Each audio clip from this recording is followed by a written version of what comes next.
we have the technology organised to the session on social scientists in the corridors of power, or otherwise social scientists in the basement of a concert hall.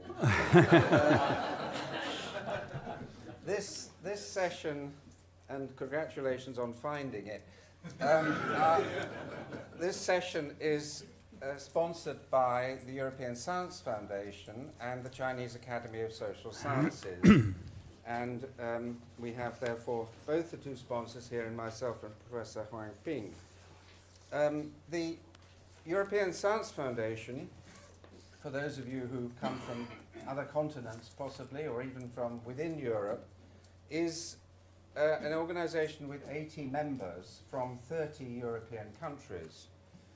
It therefore spans a wider area than the European Union and is not an organ of the European Union. It's one of a number of research organizations, a slightly confusing number of research organizations in the European firmament. And I suppose its general function is to create networks of researchers using resources from the 80 member organizations who are the funding agencies of Europe, the research councils, in many cases, the learned academies, or in some cases, research performing organizations. So our role is to network and to do that across the whole range of the sciences. We are particularly concerned today, obviously, with the social sciences and therefore with the Standing Committee for the Social Sciences, which I have the honour to chair.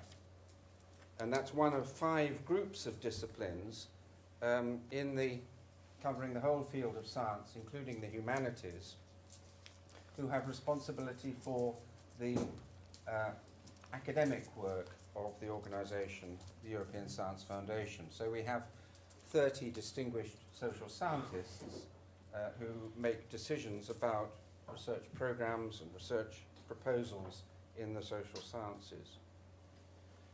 One of the tasks of the European Science Foundation, and I'm going to merge straight into the first presentation, is to publicize the results of research. In the case of social science, it's particularly important since we deal, as we've heard in the last few sessions, with topics of great interest to society and the economy and to the public at large, that the results of research are available to the public at large and to politicians and public servants making their policies. Our President, Professor Hairness, began the opening session by celebrating the current influence of social sciences in public affairs, while also admitting that some of the effects of social science have been ambiguous or problematic. So in this session, we will take up the question of, is he right? What is the nature of the relationship between social science, policy and public affairs in general, and in specific countries, and in the 21st century? I think I would begin to react to what was said in the opening session by saying that although I'm the first to argue for the importance of social science, and have indeed been arguing for the importance of social science for a long period in my own country, I sometimes have a slightly more pessimistic attitude, as I'll explain in a minute, than Professor Hairness and some of the other speakers. I think we have a long way to go in ensuring that social science research has the influence which we think proper on public affairs.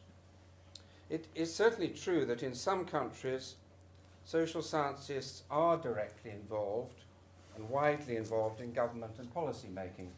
And we had an example from Minister Arslan, who spoke to us in the opening session. I have the impression, and it will be interesting to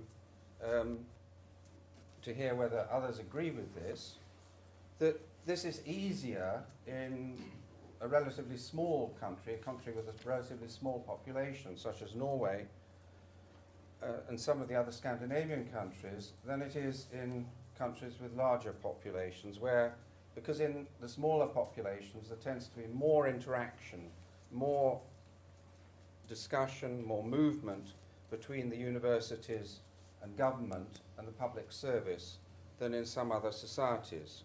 So there may be, in some countries, institutional barriers to the links between social science and policy which do not exist in other countries. But I think it goes wider than that, that social science has, in my view, failed to develop the mechanisms which we really need for communication between ourselves and the general public. If you think of other areas of science, particularly the natural, medical and biological sciences, there are well-established channels for describing and discussing the results of scientific research and communicating them to a wider public. Nature, the journals, the popular, semi-popular journals, Nature, Science, New Scientist in the United Kingdom, Scientific American, National Geographic, to take some examples, are all very well established and in many cases with high readerships, and they ensure that the results of discoveries in the physical and biological sciences and medical discoveries are regularly reported. And that's particularly important because journalists, being relatively lazy people, it is easy for the journalists in the major news media, the broadcast and print media, to pick up those discoveries and to report them, or often to distort them, in their own publications. I would argue that there are really no similar publications that I'm aware of in, I may be wrong about countries whose languages I unfortunately don't speak, but there are really no similar publications for the social sciences. And I think that creates a barrier between social science and public affairs, and social science and the media generally, which is a serious one, and which we should try by some means to overcome. If we take a journal which is perhaps the exception to what I've described, which is The Economist, which has not quite as far back as Adam Smith, but certainly as far back as Bagehot, whom Amartya Sen was unable to pronounce his name. But Bagehot, in the 19th century, and other leading people from The Economist have been trying to explain the social science of economics to the public for a very long time. But it's interesting that if one reads The Economist regularly, and it is very well read across the world, it itself gives far more space to the natural sciences and technology. It has regular supplements on the technologies, it has an entire section on the technologies. It gives much more space to science and technology than it does to the other social sciences. So that discoveries in sociology, psychology, anthropology, the other social sciences, really, it seems to me, are not being properly communicated through our normal news channels to the public at large. But I think there is actually a greater problem, which stems, in a sense, from the fact that we are dealing with matters of general public concern, matters on which the public and politicians feel that they have perhaps personal knowledge, personal... can we turn the lights back on here? To emulate Amartya, it's easier to talk if you can see your audience. That's right, thank you.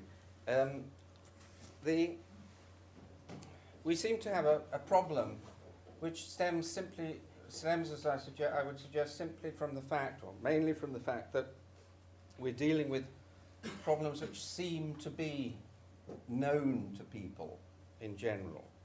If the results of, and it produces one or other reaction.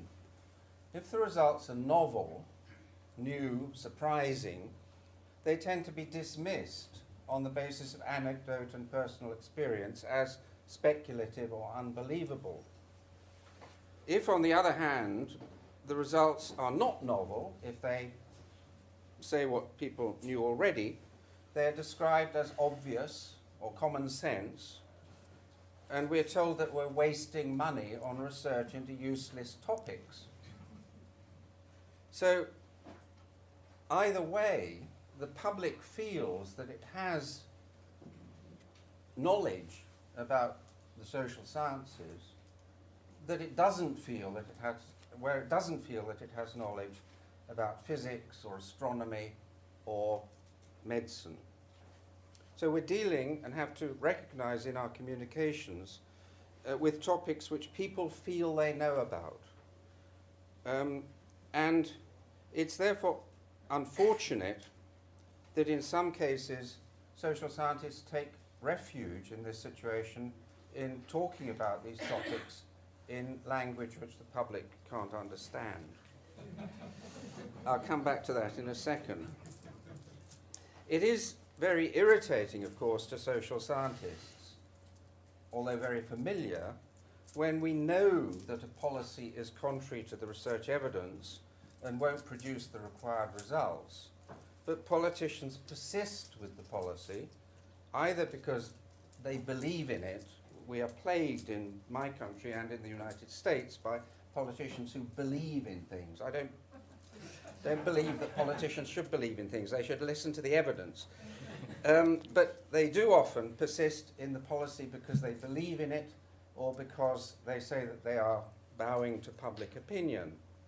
A classic example in my country, which has had enormous effects on society, I think, in general, and certainly on penal policy, on prison policy, is the belief, totally unfounded, is on the basis of the evidence, that prison works. And the result of that particular belief, as I say, totally to the contrary to the evidence, has been a very substantial and very expensive increase in the prison population in my country, to a point at which we now lock up far more people than any other country in Europe. Not as many as in the United States, but that's an argument for not imitating the United States. So politicians often don't listen to the evidence and often get it wrong. Of course, social scientists also don't always get it right. It is surprising, as the President mentioned in his initial talk this afternoon, that so few economists predicted the current economic crisis. Compared with the very large number who thought that we had somehow created a new economic paradigm and escaped, as the British Prime Minister unwisely said, from the age of boom and bust. I think probably most of these people should have listened to my discipline, economic history, which has been aware for a long time, probably since the time of Adam Smith, or certainly soon after, that cycles of depression and recovery have always been characteristic of capitalist economies, largely because none of us can foretell the future and are prone to periods of irrational exuberance followed by the reverse. However, even I wouldn't claim that economic historians are any good at forecasting when we will move from a period of irrational exuberance to a period of depression. We're just quite good at telling you that within the next few years we'll be back to a period of irrational exuberance again. But politicians get it wrong too, and the difference between politicians and social scientists is that politicians can experiment. Most social scientists can't experiment. They can't, except on a very, very small scale in behavioral economics, for example, or to a certain extent, of course, in psychology. But politicians do have the power to experiment, and successive generations of politicians have experimented. In my country, and of course in many others, they've experimented with the education of children. We have veered from one theory espoused by politicians about the education of children to other theories, to other theories, to other theories, with enormous effects on that generation of children. That is a social experiment, often done without any evidence, which politicians have carried out. They've experimented with social policies, they've experienced with pensions policies. And they've normally failed, at least in my country again, to do so by looking at the research evidence or to examine what has happened in other countries, except sometimes in the United States. And they're also prone, politicians are also prone, of course, to lobbying from interest groups and to media attention, so that we're now spending far more money on the causes and treatment of rather rare forms of cancer than we are on Alzheimer's disease, which is likely to afflict very large parts of the population. So I'm arguing, of course, that social scientists need to do better in communicating the results of their work. We cannot, of course, claim that politicians and public servants should automatically do what social scientists tell them, but we have to make it easier for them than I think we've done in the past to use the results of our research and to hopefully to feed that through into policy. As I said earlier, one of the problems, I think, is the jargon of the social sciences. We may write for our peers in peer-reviewed journals, but if we're writing for the politicians and the public, then we have to write in a form that they can understand, not in impenetrable jargon. We must communicate clearly in a language which our public will wish to read and which can easily be borrowed by lazy journalists in their newspapers and on radio and television. Now, just to conclude,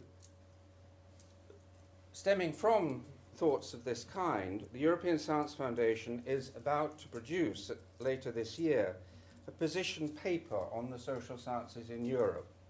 And we intend to distribute this widely to politicians, the media, and anyone else interested in our work. It'll contain 3 sections. The first will consider the state of social sciences in Europe and how it compares with social sciences in other parts of the world, drawing on the World Social Science Report, which is also currently being prepared at the moment. And we will consider how much we will consider the output of the social sciences, the student body of the social sciences, and the publications of the social sciences. The second part of the paper will take some examples, not, of course, covering the whole range of the social sciences, but important areas, and there will be discussions of those important topics by leading social scientists. Contributions on macroeconomics, for example, and the social aspects of climate change, on regional inequalities, on the aging of European populations, on globalization, governance, and the democratic deficit, and a number of others. And we'll try to draw on the diversity of Europe, which makes it such an interesting laboratory for social science research, to produce descriptions of interest to a general public. And then the third section will consider the needs of the social sciences. For example, to dispel the view that social scientists don't actually need infrastructure, don't actually need large-scale expenditure. The European Science Foundation was one of the major progenitors of the European Social Survey, for example, and we will take the opportunity to celebrate the success of the social survey and the fact that it is been named as one of the initial European infrastructure projects across the whole range of the sciences. So that's our current contribution to public understanding and to policy making in the context that I've described. I'd now like to end my contribution as a speaker and turn to our other speakers and to welcome them and ask them to speak in order. Firstly, Professor Galnor, Department of Political Science at the Hebrew University of Jerusalem. Secondly, Professor Hang Ping, Director General of the Institute of American Studies at the Chinese Academy of Social Sciences, a co-sponsor for this session. Thirdly, Professor Joseph Beyer, Director of the Institute of Political Science at the Hungarian Academy of Sciences. And last but not least, Professor Daniel Tarshish of the University of Stockholm. And I think we should take the speakers one after the other and then have a period of discussion at the end, finishing, and I'm going to ask them if they can try to keep their remarks to 15 rather than 20 minutes that they were suggested. If they can, well, then we can have some questions at the end before we have to go upstairs for the presentation of the Rokan Prize. So, Professor Galnor, over to you.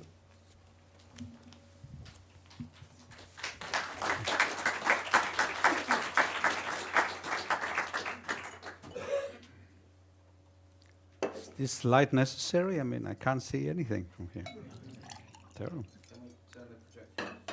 I'd rather not, but if you can sit on the chair on the other side of the table. Oh, okay, that's much better. Well, good evening. Can you hear me? Okay, good. The title of my presentation is How I Tried to Change the Israeli Civil Service. The subtitle is How I Tried and Failed to Change the Israeli Civil Service. And perhaps following your remarks, the subtitle is How I Tried and Failed and nevertheless remained optimistic about the possibility of social scientists making a contribution to policy making in government. Let me follow the advice given by Professor Sen, who told us that presentation in social science is not a detective story. I found this a wonderful remark.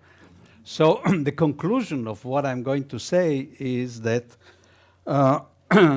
social scientists walking in the corridors of power should not, indeed cannot, expect to have the kind of exact impact that they pretended to have or they intended to have.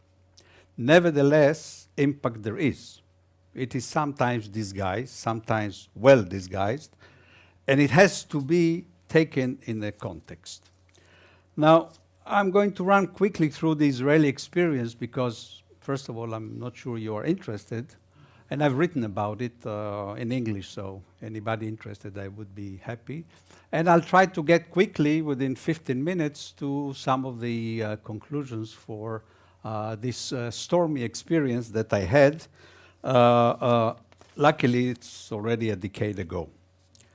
Now, I was the head of the Israeli Civil Service during the Rabin government in 1994 to 1996. After the assassination of the prime minister, we had the new elections. And the new prime minister came in, and given the circumstances and everything else, I resigned. And the result of which was that the reform that started and lasted for 2.5 years, actually, because after the assassination of the prime minister, the next half year really didn't count much. So for 2.5 years, the reform was discontinued. Let me, and the idea was to have a 10-year reform, namely a long-range reform, so that the time period was too short. Let me quickly dismiss two things that are important. this position of the head of the civil service, in Israel we have the British tradition, so with all due respect, it's an important position. Namely, that wasn't the problem at all, because the head of the civil service sits exactly on the crossroad between politics and administration, and it should have been a good jumping point for this kind of reform. And secondly, there wasn't the problem of political support. I was actually asked to leave my university position in order to do the reform. The combination of being the head of the civil service and the person responsible for the reform was my idea of having a little power of the civil service commissioner, so that it would become an in-house reform and not from the outside, even though this has been also helped by many experts. 1 minute on the Israeli civil service, because otherwise it would be difficult to understand the idea of the reform. It hasn't developed satisfactorily. I hope you appreciate this understatement. We don't have still, after 61 years, by the way, compared to other fields, I mean the economy, etc. We still don't have in Israel a unified civil service. It is divided into ministries. And even though turf jealousy is not something that was invented in Israel, as a result of this structure, it is even more severe in Israel, and it's very difficult to get cross-cutting programs implemented. It is highly politicized, very highly politicized, as a result of which it is very centralized. Our local authorities, for instance, are very weak, and it is centralized so that the role of the, again, not something unusual, the central role of the Ministry of Finance is such that it more or less suffocates all initiatives from the outside. Now, also let me mention that the civil service as such is not considered to be corrupt. I'm not talking about Israeli politicians, I'm talking about the civil service. However, there has been a great dissatisfaction in the public in all the studies that we make with regard to services in general, and the image of the civil service is not very high. In fact, it is very low. Now, the reform, for those of you who know the area, let me just mention a few components. The idea was to decentralize from the center to the ministries, and from the ministries to the region, and so by creating in the beginning what was called model ministries, doing it gradually, everything that I learned during the years, it has to be 3 ministries, and then 6, 9, and so on, or maybe even quicker, and to have a delegation of authority to create a kind of service that we haven't had before. Developing a senior service cadre, or civil service, senior civil service with round expertise, well taught in policy and so on. Depoliticizing appointments. And finally, those are the 4 main points. I mean, there are others. Changing recruitment altogether with an emphasis of advancing equal opportunity and affirmative action, mainly for the 2 populations that were, one of them was not represented in the higher echelons, and the other one was not represented almost at all. The first population is the population of women that couldn't reach beyond a certain level. There were, even though 60% of the civil service in Israel at that time was composed of women, only 4% of them made it to the 4 higher echelons. So there was a question of breaking through the usual barriers. And the second was Arab Israeli citizens who didn't make it almost. Very few of them made it to the civil service. Now, the background was relatively also favorable. There was a high commission, what is called sometimes in England a royal commission, that was appointed in the 80s and came up with the recommendations about changing the civil service in the late 80s. Luckily enough for this commission, it was debated in the government in '89 and was approved by the government. Moreover, luckily again, it was a unity government, namely the 2 major parties were presented in the government at that time, so it had a wide political support from both parties. And the ideas that at that time were relevant, the so-called new public management, which emphasized decentralization, improving of services, and so on. Let me just add right here, if I probably wouldn't have time to get into it, it was not part of a new conservative idea of changing the relation between the public and the private or privatization. It was not part of my reform. I mean, I do not belong to this school at all, but the new public administration was a strong influence on our reform, as well as the experience of countries that already went through this at that time, Australia, New Zealand, Great Britain, and the United States. As I said, the reform lasted for 2.5 years, and at that time it was considered to be rather successful. That's an important point. I mean, at that time there was no problem that the reform as such was not considered successful. It had support as far as such a boring reform on public administration could have enthusiasm around it, let's face it. And in retrospect, even as far as the press and so on, there was no problem at all. As I mentioned in the beginning, and I myself considered a success at that time. So let me just confess this part right away. And it was discontinued, a new government came in, and the new government was not interested. I was more or less fired. I had the chance to resign myself, but it was not discontinued. Now I'm coming to the main points. Well, the first excuse one can make is bad luck, or terrible luck if you want. I mean, the prime minister was assassinated, and the new elections were called in, and despite all the expectations, there was a change of government. The new party came in, and this party didn't like myself personally, and so on, not the reform as such, so it was discontinued. I don't think that's a serious answer. Secondly, the usual answer, politics. Namely, there was insufficient political support, and in the long run, true, because the other party didn't continue. And all the civil service is not strong enough to initiate. Well, yes, compared to the Ministry of Finance, true. When the Ministry of Finance opposed the reform from day one until day N, and then from their point of view, they were very happy to see me go, even though the Commission was under the ministerial responsibility of the Ministry of Finance, who supported the reform in the first place.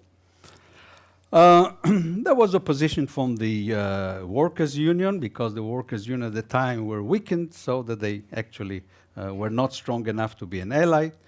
And also there was an inability to implement the reform through legislation, which in retrospect I should have spent more time because of the, let's say, the unstable situation in Israeli parliament. It was very difficult to get the legislation through it.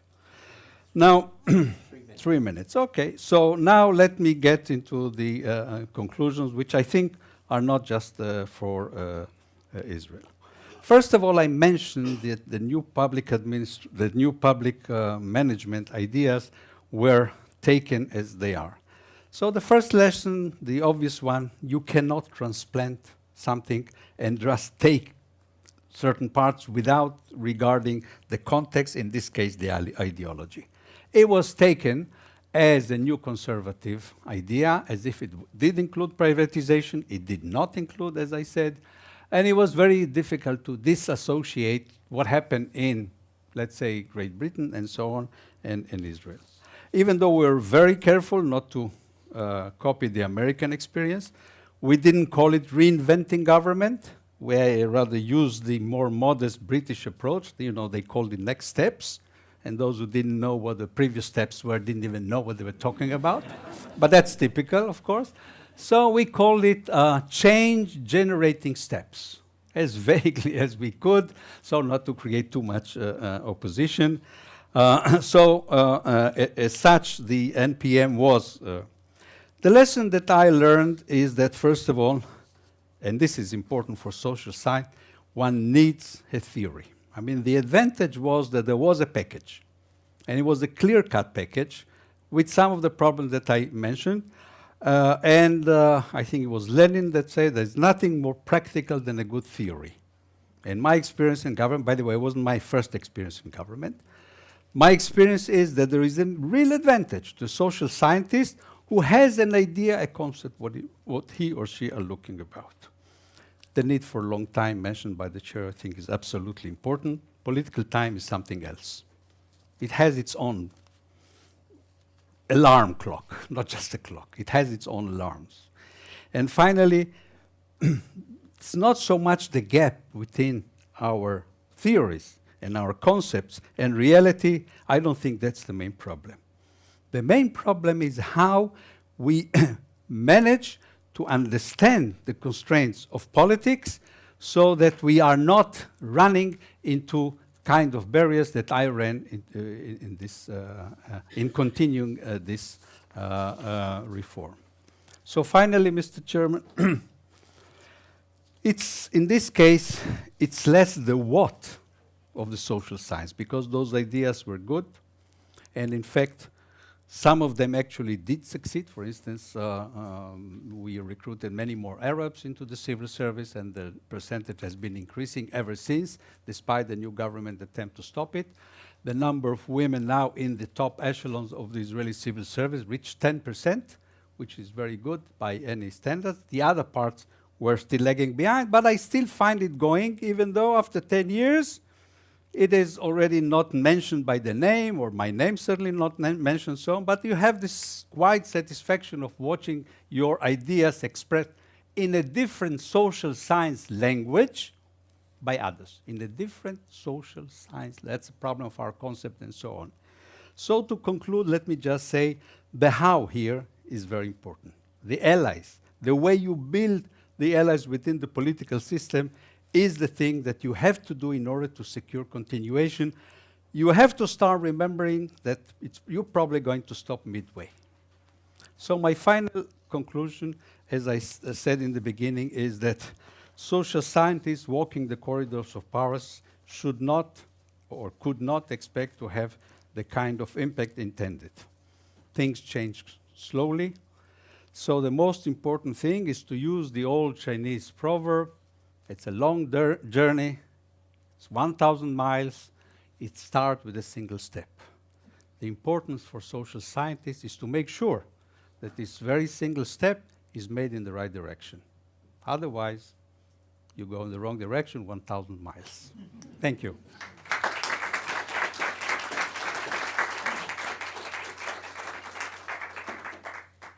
Appropriately, we will now go to China and to Sorry. Professor Wang Ting.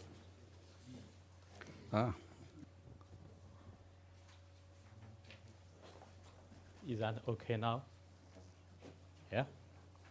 Thank you, Mr. Chairman, and thank you all very much. I'd like to take this opportunity for 15 minutes to talk about how social scientists can contribute or cannot contribute to policy making, and what kind of relationship we should try to establish. Taking the case or example of my academy as an example, where I have been working for during the last 20 years. First of all, I'd like to start with a survey recently done by, I think, a PO Center or something, about think tanks all over the world, which shows that the Chinese Academy of Social Sciences is #1 in Asia. And some of my colleagues were really happy with this. And they came to me and say, how do you think about it?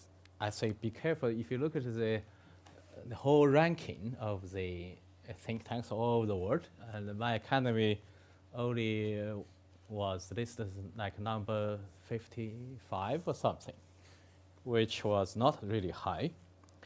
Then if we go back to like 30 years ago, when we were separated from the Chinese Academy of Sciences, the original idea by policy makers, especially by Deng Xiaoping, at that time is exactly to try to emphasize the importance of social sciences and humanities in China, especially for political, practical reasons that he hopes that social sciences, together with humanities, can contribute greatly to the reform he launched.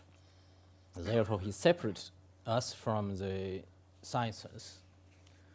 But ironically, at least if we look at the consequence, the social sciences and humanities became more or less marginalized from the whole science community. And whenever policymakers, policy advisors, talked about what kind of policies, and policies should be based on whatever sort of scientific findings, they usually mean scientific, natural sciences as its base than social sciences. As I just met Greg Calhoun, the president of Social Science Research Council from the States, a few minutes ago, he mentioned about 10 or 20 years ago when he visited us, we arranged a meeting with such a number of social scientists from all over the world to meet with Chinese premier at that time. And the Chinese premier said that social sciences should be seen as the same important as the natural sciences. But actually, he literally means social sciences are not as important as natural sciences. Then 10 years later, the former Chinese president, when he was the president, Jiang Zemin, visited us. He said almost exactly the same again, that social sciences, including humanities, are in the policy making and also in the social transformation for China, or should enjoy the same sort of status as well as prestigious as natural sciences. But the problem now, again, as the chairman just mentioned some your observations or insights on the issue, the similar situation in China too, that many, when we complain that our problem of being marginalized, of course, there is a recent one saying because we are in a situation of lack of funding. Then because you are in such a situation, you did not provide enough sort of scientific or findings for policymakers. But this can be a problem which help one another. So when you don't provide enough findings, then government will not be willing to provide more fundings. When you don't have enough fundings, then you cannot provide enough sort of evidence or data, etc. So the easier sort of explanation why we cannot have this kind of sort of similar, or we cannot enjoy similar sort of status as natural scientists. One, for China at least, is of course, if you look at the current leadership, when they emphasize the modernization, urbanization, whatever, also most of them had a kind of background in science and technologies rather than human and social sciences.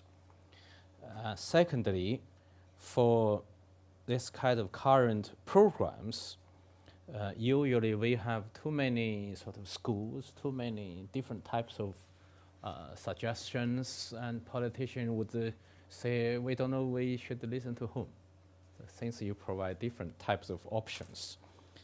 Whereas usually the natural scientists can more or less enjoy a kind of so-called scientific solution for policy making. Second problem, I think, is kind of institutional for us, is that since we kind of more or less re-established social sciences in China along with reform, we increasingly enjoy a kind of academic freedom and autonomy. But precisely because of this, ironically, we had less and less sort of, we become less and less relevant to current change and transformation. So there is a kind of, on the one hand, a necessity to enjoy this type of, to have this kind of separation from politics and therefore to enjoy this type of academic freedom and autonomy. But on the other hand, there is a danger of being sort of enjoying this type of privilege, where while in the meantime getting less and less touching upon the current challenges, problems, difficulties, etc. And thirdly, I would also argue, precisely because of the social change and transformation is a kind of complex phenomena, and we also need to be sort of more specific and professionalized within the social sciences. So when we have our sort of, either from economists, sociologists, or political scientists sort of input, it's usually just from one very particular specific discipline. One society, including both government and the public, would rather need a more comprehensive sort of answer. Then, therefore, they would not really feel quite happy with, together with what I just mentioned, there are so many schools and different opinions or different sort of, even within one discipline, with so many different kinds of research or different methodologies, etc. Therefore, very different conclusions, sometimes quite diversified. And therefore, this kind of development of social science for more specific and disciplined sort of drive is also quite, at least has a kind of a distance from the more sort of comprehensive social change. So how to really develop a kind of interdisciplinary, cross-disciplinary, multidisciplinary sort of research. In the meantime, and you also have our sort of very specific disciplinarily, in terms of discipline, very specific contribution is another challenge for all of us. And next one, also our chairman has mentioned in his excellent sort of speech, is usually when we provide our research findings, the ordinary public would feel what you have said is just common sense. So nothing really new, and not only policymakers, but even the taxi drivers in Beijing, usually they would also know all those sort of problems, difficulties. So, and so that if nothing new, why should we need you? Three more minutes. Yes. So finally, I would feel before we complain those politicians, of course they have lots of difficulties, quite bureaucratic. Sometimes they are ignorant. Sometimes before we complain them that they ignore us too much and pay so much attention to natural scientists, etc., I think we should really think ourselves, anything gone wrong in terms of this kind of professionalization and therefore quite privileged or enjoy this kind of privilege being sort of academic community. And also secondly, how really to combine, taking the both advantages of being specific discipline and how to also work with other social scientists, even natural scientists, as a multidisciplinary sort of approach for those comprehensive or complicated issues. And thirdly, and if not finally, we need to sort of bridge, or at least narrow the gap between policy making and social science research, which I see I very much agree we have a long way to go, but I'm very much sort of happy to see recent development in social sciences as well as humanities in China and in my academy, not only because it was now listed as the #1 think tank in Asia, but actually we had lots of real sort of research findings, even some small case studies, which become sort of public concern, public topic, and therefore can have a kind of policy influence, sometimes direct, sometimes indirectly.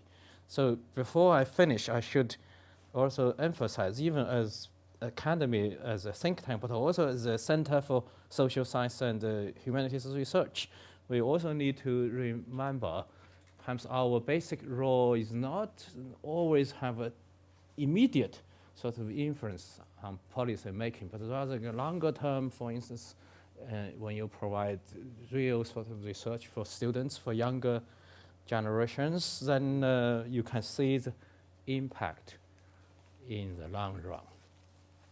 Thank you very much. Thank you. Thank you.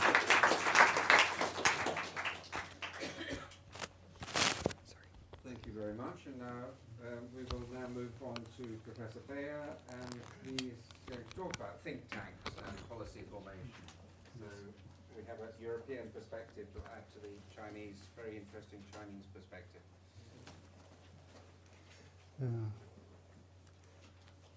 Just a moment.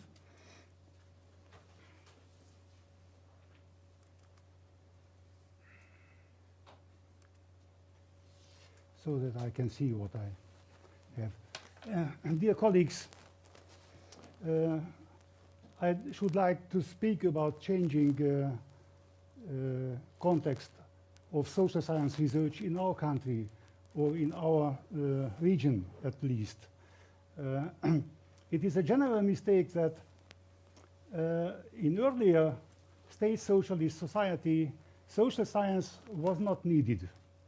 It was needed, it was not needed perhaps in the Stalinist dictatorship, in the period of terror and mismanagement, and during this time there was no social science, it was no natural science also, because at that time Soviet physics and Marxist-Leninist biology was also proclaimed, so why should have been there social science? But later on, in the authoritarian phase of state socialism, social knowledge, social science findings were needed, and this helped to develop the modern social sciences in this hemisphere. There was a story with which, by which the necessity of sociology was buttressed. It was about planning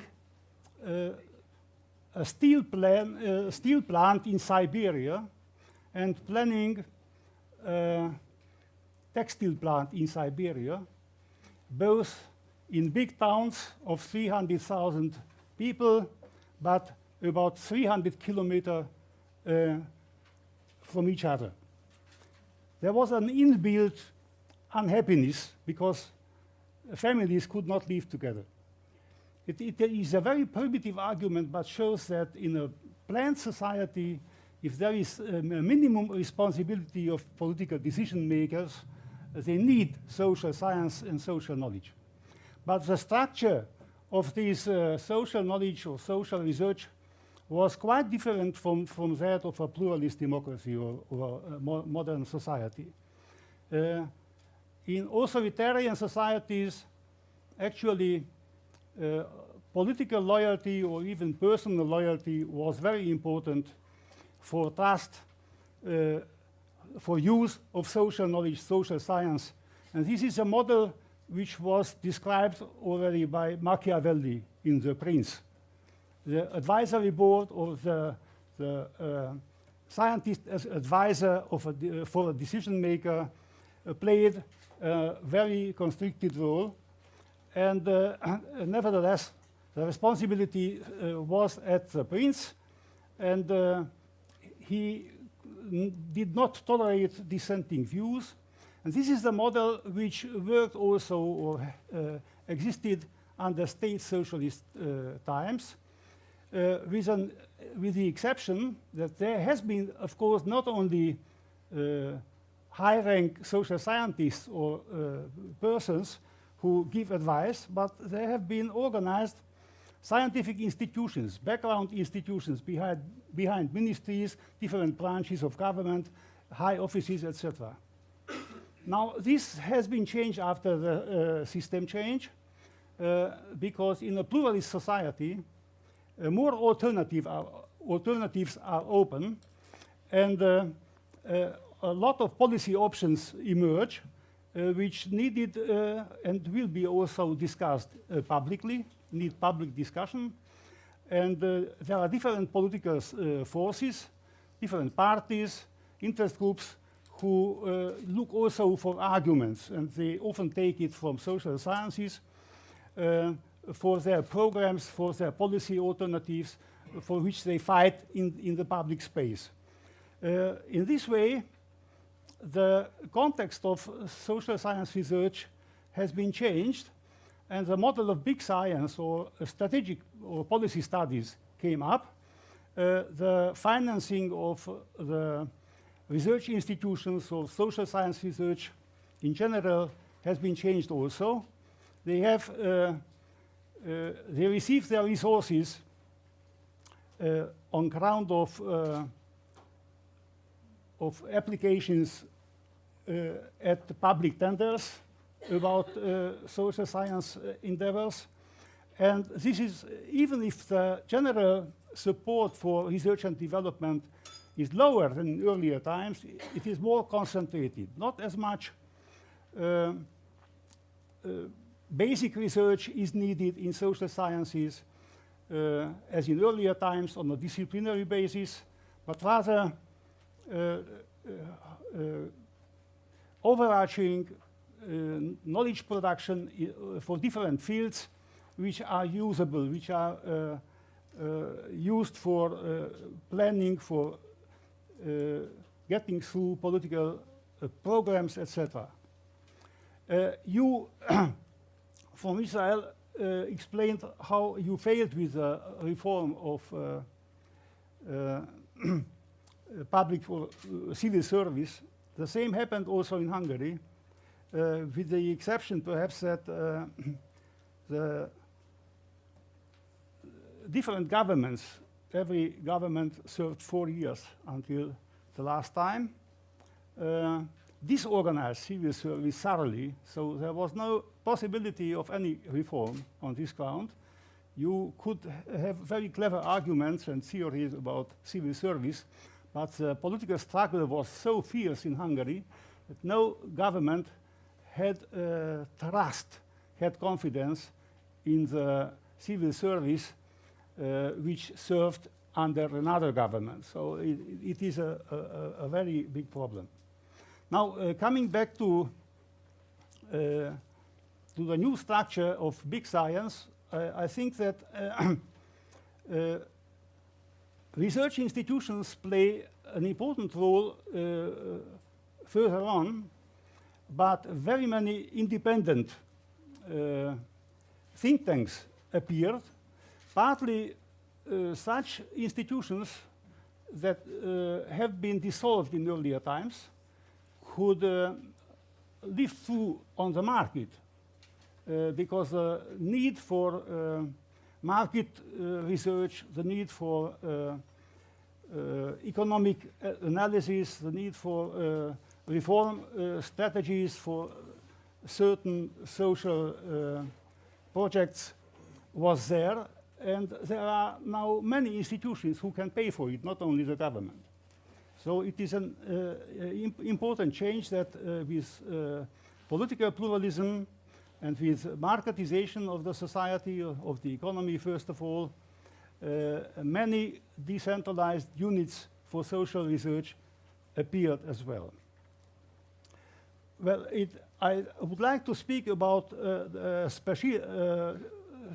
special stance of the Hungarian Academy of Science, which is not a state organization, but a semi-state or a semi-public organization on ground that it has been established as a learned society in the 19th century and was completed with a network of research institutions, of about 40 research institutions, from which about 1 dozen is for social sciences. And they are partly financed by the government, by the budget, but nevertheless they are self-governing. They are semi-civil society organizations, and it has the quality assurance for every social achievements, yes, every scientific achievements in Hungary serve as such a quality assurance and has high prestige on this ground. Now, this field of the academic, the social science institutions is also able to organize a network of social scientists for different projects, research projects, not only for such big projects, but also a network of different initiatives they can take on, or take up, and through such a network organization, they dominate the field of social science research. 3 more minutes, thank you. I would like to stress only that there are different important issues in the Hungarian society. We have a lot of crisis moments, economic crisis, social crisis, crisis of the pension system, crisis of employment, etc. And therefore, we have different approaches, different projects which try to collect the necessary knowledge for changing our society. I mentioned some projects which are of strategic importance.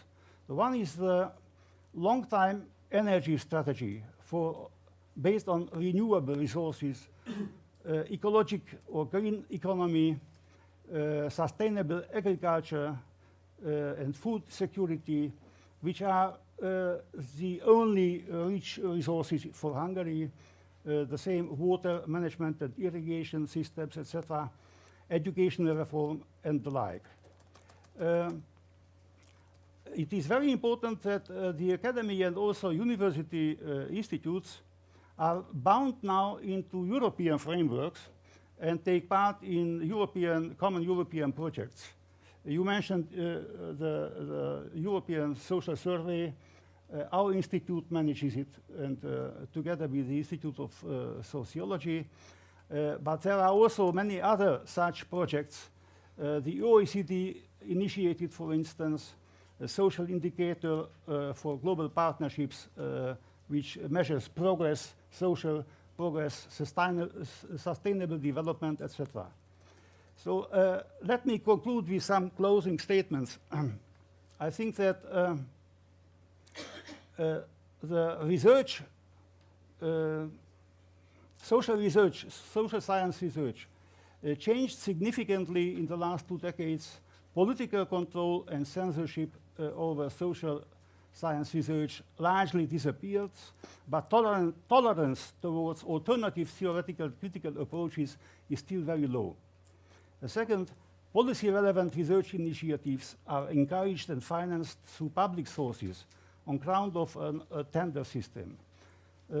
Third, due to political pluralism, different policy options ignite public debate with fierce discussions. Fourth, the involvement in European research projects and research system, the Hungarian social science research gets more new initiatives and more objective measures of quality of social science findings. The old paradigms of advisory role of scientists and scientific bodies remained, but it is not dominant anymore. Big science we can also not make because we are too small for it. I would say that smaller research units in integrated effort can make some change or initiate some change in societal projects. I would like to mention one realization of such strife. The Hungarian initiative of the biannual World Science Forum is also initiative which tries to bind Hungarian social science research into the international scene. And as for legitimating of political decisions, leaning on scientific results, it happens everywhere, but neglecting dissent, which is still largely practiced, is less and less defendable in a dense network of the information age. People know a lot about different approaches. If I may respond to your point, Mr. Floud, or Sir Floud, sorry. It is always the case that social science notions and theories and also findings are controversial and can be debated. And this debate, if it goes on publicly, it has, on the last instance, nevertheless, enlightening effect for public discussions and for democracy. So I think that in this respect, I can be optimistic. On other respects, as for tolerance against critical and alternative social sciences, etc., I am pessimistic because tolerance does not exist even on political level as much as needed. Why should it exist in social sciences? Thank you very much.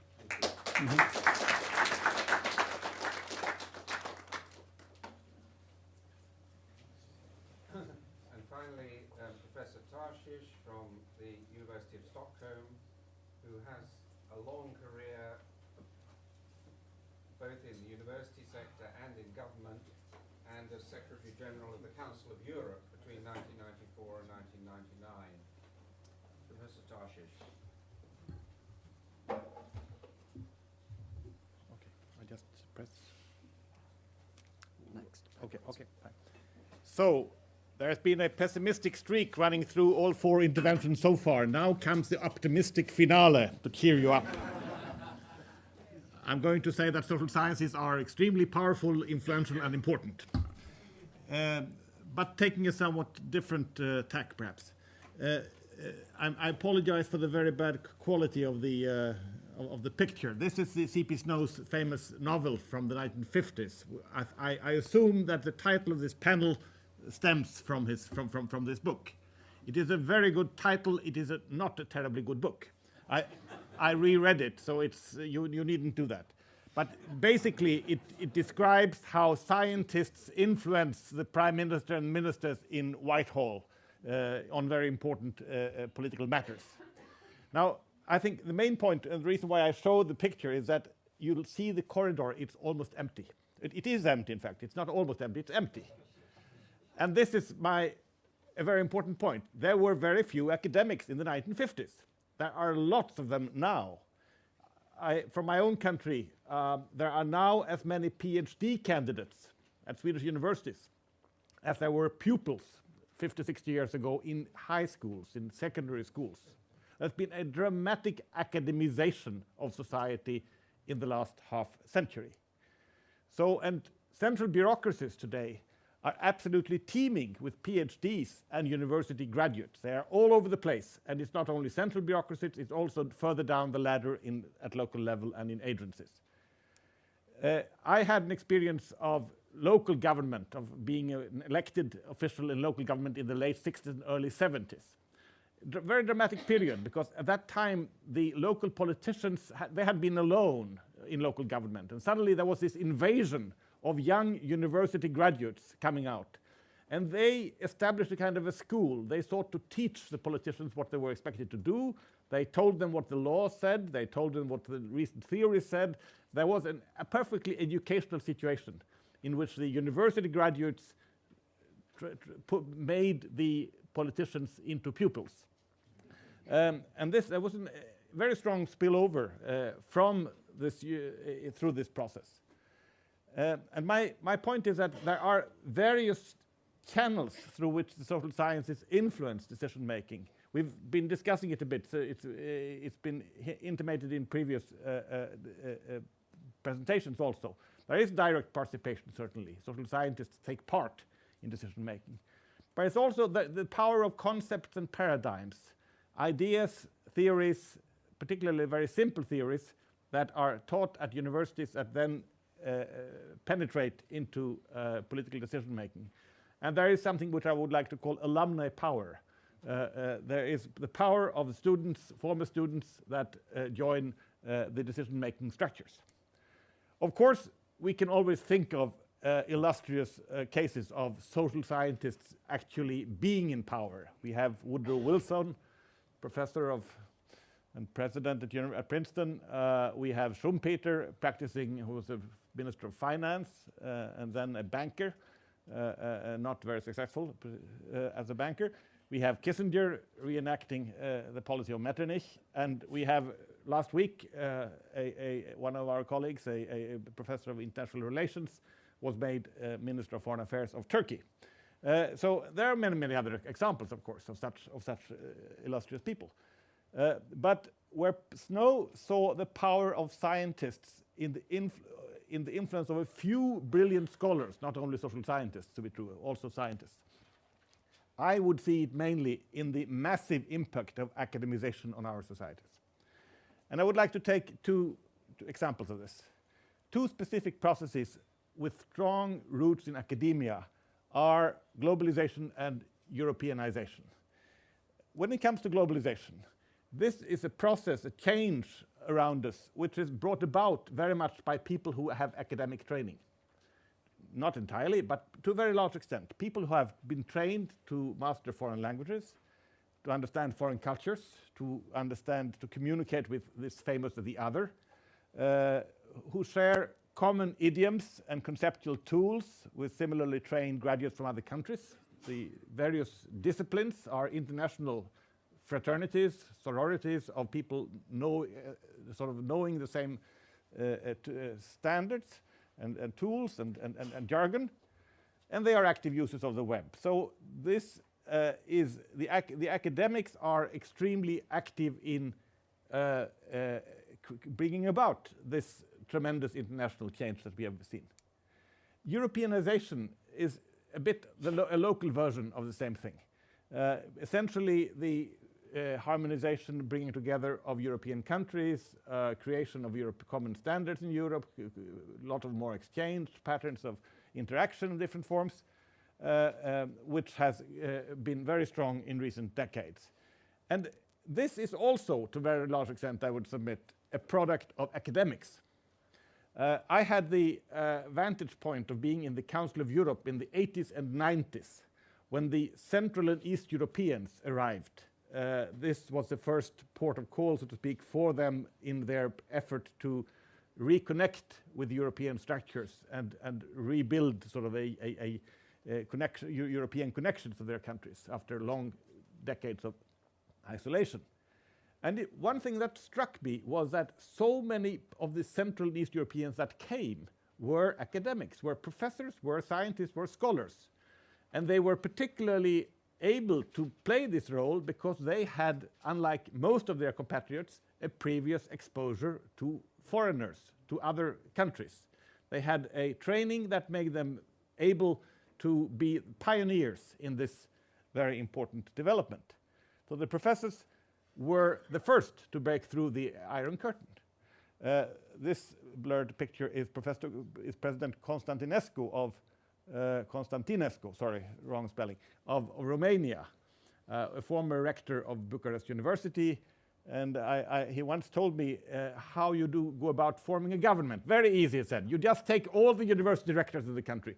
And if that's not enough, you fill in a few simple professors to add. So his government was not very successful, I'm told. But that was at least the recipe recommended.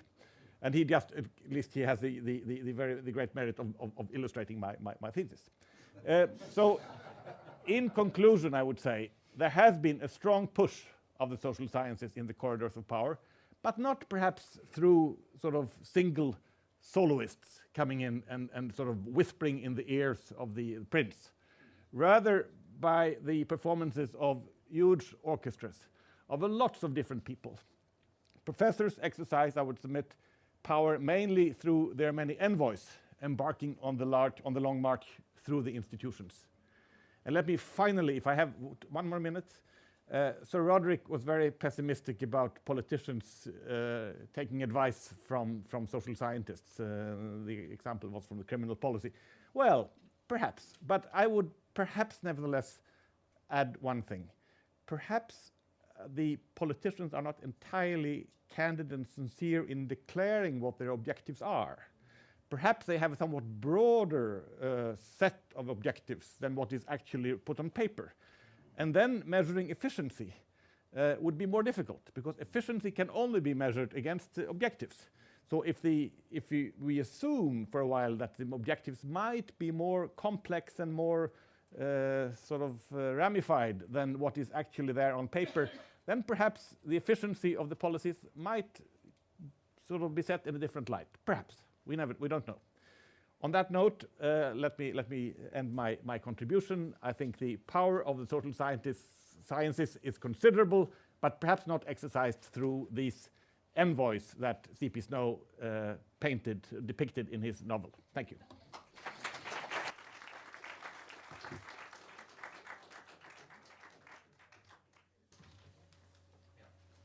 One here, then there, and then at the back. Okay, I'm Ben Martin from the world of science policy research, where I spent 30 years trying to get messages across to policymakers. An observation, in our field, we used to talk 30 years ago about the science push model of innovation. It's now been discarded, and we recognise that demand pull is important, and indeed that the whole process is interactive. But it's still adhered to rather touchingly by academics, who think that if they've got a good idea, it's just a question of finding the right minister or civil servant and getting the idea across. It's actually a lot more complicated than that, and indeed I was a bit disappointed until we got to Professor Tarshish that we heard so little about the demand side here, because I think that's where a lot of the problem is. If you haven't got the demand, it is, as my former colleague Keith Pavitt said, a bit like trying to push a piece of string. However good the idea is, it's not going to fly. Another important concept which has come out of our area, which is important here, is that of absorptive capacity. If your ministries, your ministers, your civil servants don't have absorptive capacity, they won't pick up your ideas. Where will that come from? Well, I'm not sure it's a matter of size of country, although it may help in a country like Norway where everybody seems to know everywhere else. It certainly helps, though, if your ministers have been academics or social scientists. It helps if your civil servants have worked in other sectors. It doesn't help if they haven't done any of those and if the civil servants change jobs every 2 or 3 years. Interministerial fighting, it doesn't just happen in Israel. I'm not even sure it's worse in Israel. I've talked to ministers in all, and to civil servants and academics in all countries.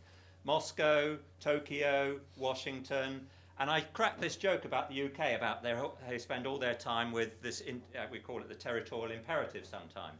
And they laugh because exactly the same thing is going on in their countries. So this is a fact of life. We have to live with it, and we have to learn to be devious. There was that reference to the prince. We have to be Machiavellian. Or if we want to dress it up in slightly more academic terms, we have to follow the notions of actor network theory. How do we enlist other people? How do we enroll them, get them behind us?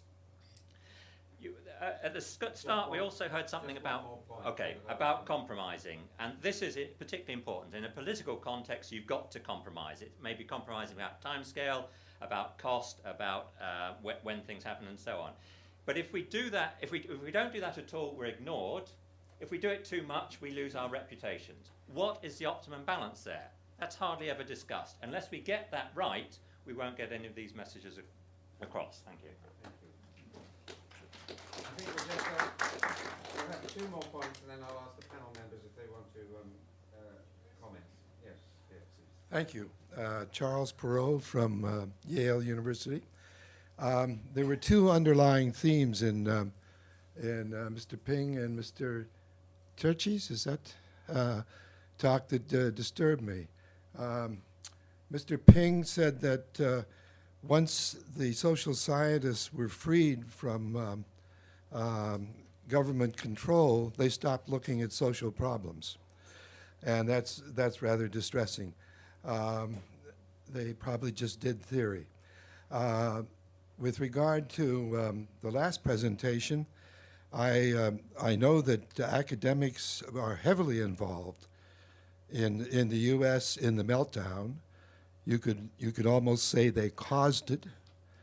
I know that academics are heavily involved in globalization. The worst form of globalization has emerged, the most exploitive form, so that we have more income inequalities now in the world than we had before globalization.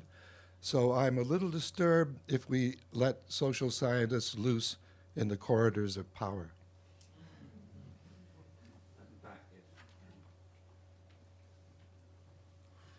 Gaston Meskes from the University of Brussels. I work as a natural scientist and as a philosopher, so anything but a social scientist.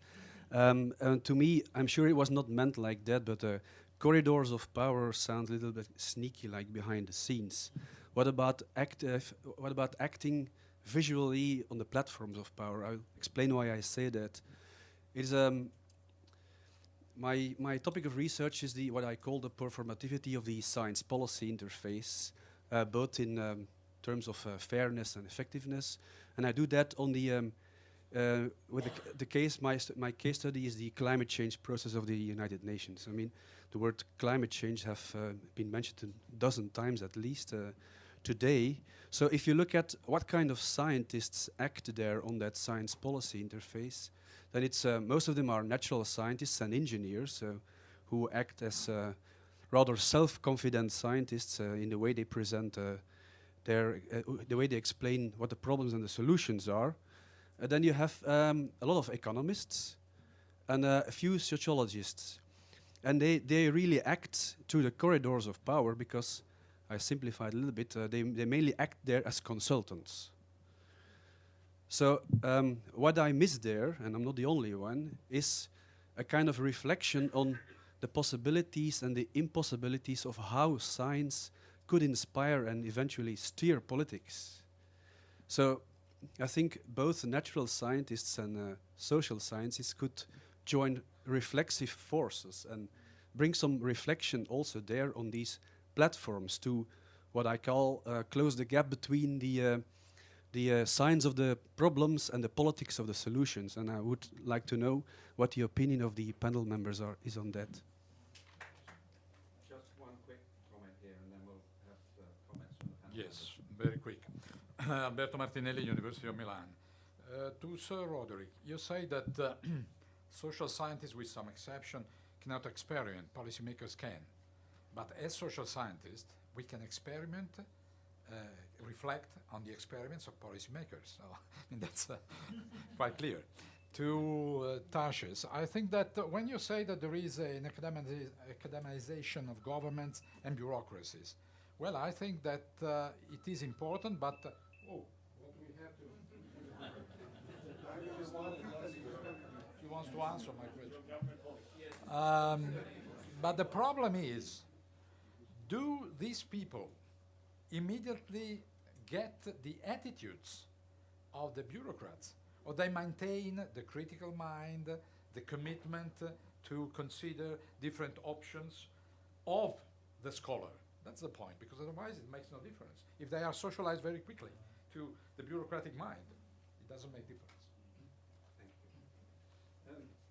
Right, can I ask the speakers to comment very briefly, because we should finish in 5 minutes or so. Professor Gallner, would you like to begin? Yes, first of all, I would like to agree with Professor Martinelli. Microphone, Ah. or a microphone. Okay.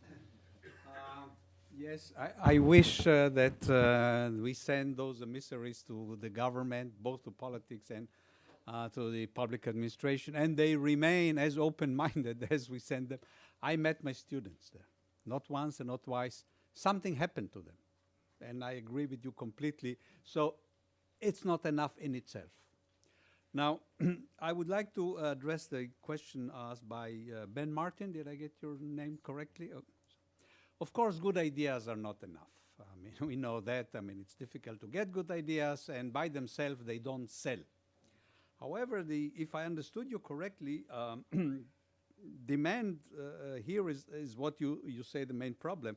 Now, even the economists now, the new economists, know that demand is not something independent anymore, even this thing. So demand is not something that you expect. In fact, you have to really make sure that demand is created. Now, the problem is that if we go all the way with this suggestion, we have to change the personality to social scientists. I mean, what we know how to do is to do research. We don't know how to create demand. So what I would like to suggest, and this is based on my experience both in academia and in government, we need intermediaries. The same way as we have in the natural sciences, and I'm responding to the last speaker. We need those who can translate our good ideas, or at least recognize the good ideas, or experiment with the good ideas, and those are the ones who can actually create the demand, or at least engage the politicians and the civil servants. Otherwise, it's not going to work. I'm now engaged in such a project in which we are examining the policy of privatization in Israel for the last 25 years. And I'm not kidding myself that by creating this wonderful data, this is going to influence the trend that has been going on in Israel on privatization. So part of the project, the way we define it, is educating the politicians and so on. And we have people who actually know how to do it. And they told us the first thing, you meet with them privately. You don't go around, and you try to get the support, and you ask what they are looking for. No, you don't agree. So it's a process in which we have to make the steps, unless if we cannot do it, we have to need an expert to do it for us. And we have something that is a new good idea. We have to create the demand for it. It's our task. Thank you.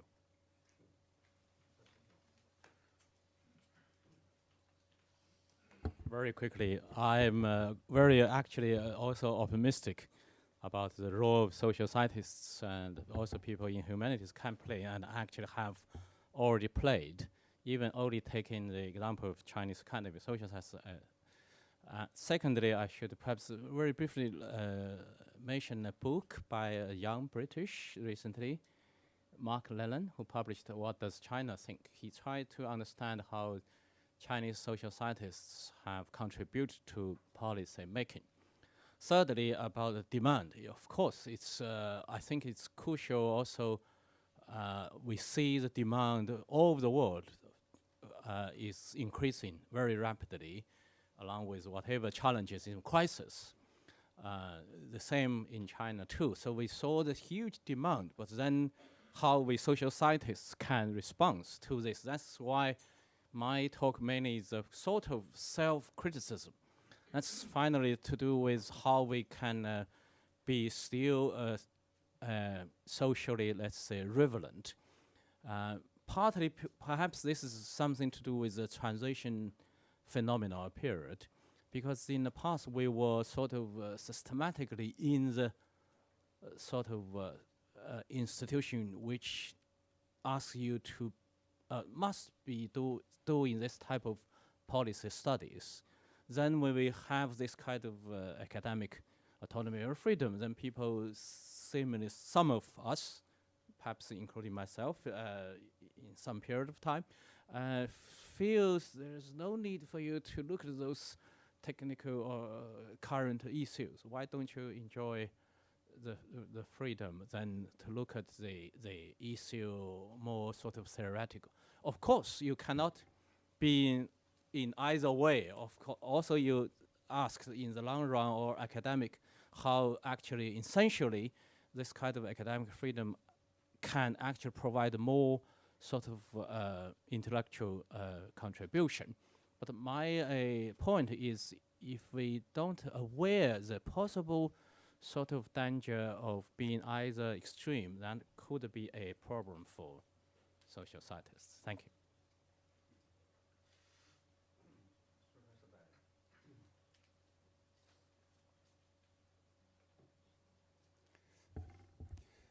I would like to reflect only on one problem. You mentioned, Sir Roderick Floud, the better communication of results of social science research.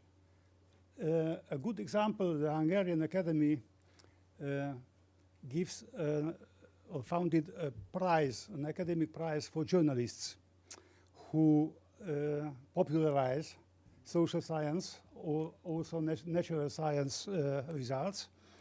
And it is also important for researchers to learn how to say good writing for the public. Generally, if you make a good policy paper, it should look like the following: one page for the Prime Minister, perhaps 5 pages for the committee of the Parliament, 10 pages for the large public, and 100 pages for the experts. Thank you.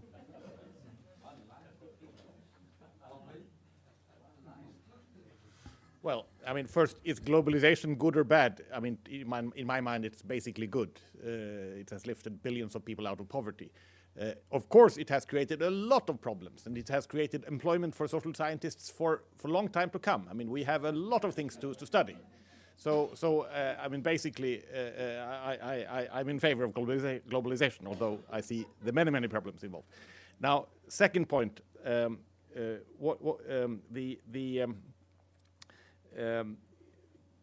government and social sciences are similar in that they are both, of course, divided into all kinds of different perspectives. There is no monolithic government and there is no monolithic social science. Different social scientists have different perspectives. And of course, different ministries have different constituencies in the science and social science community. And this, the continuing dialogue and discussion between these different groups is the great adventure that we are all involved in. Thank you. Just finally, to respond to Professor Martinelli, I agree that it's entirely possible for social scientists to respond to the experiments of politicians if, and it is a big if, I think, they can get the proper access to the data to do it. Because I think, without giving away secrets in my own country, there are plenty of examples of politicians who don't really relish evaluation of their policies. So I think we should perhaps have discussed more, but perhaps it can be done on another occasion, the methods that should be used in policy evaluation.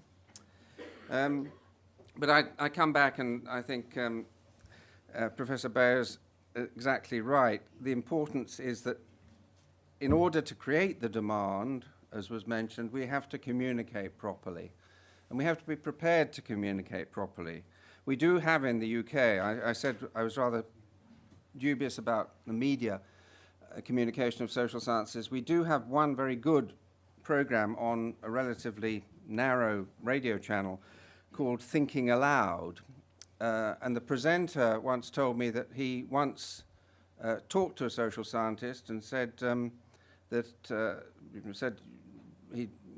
his research was very interesting. Would he like to come on the program to talk about it? And the social scientist, the academic, thought for a bit and said, "Oh, I don't really think I want to tell anybody about it."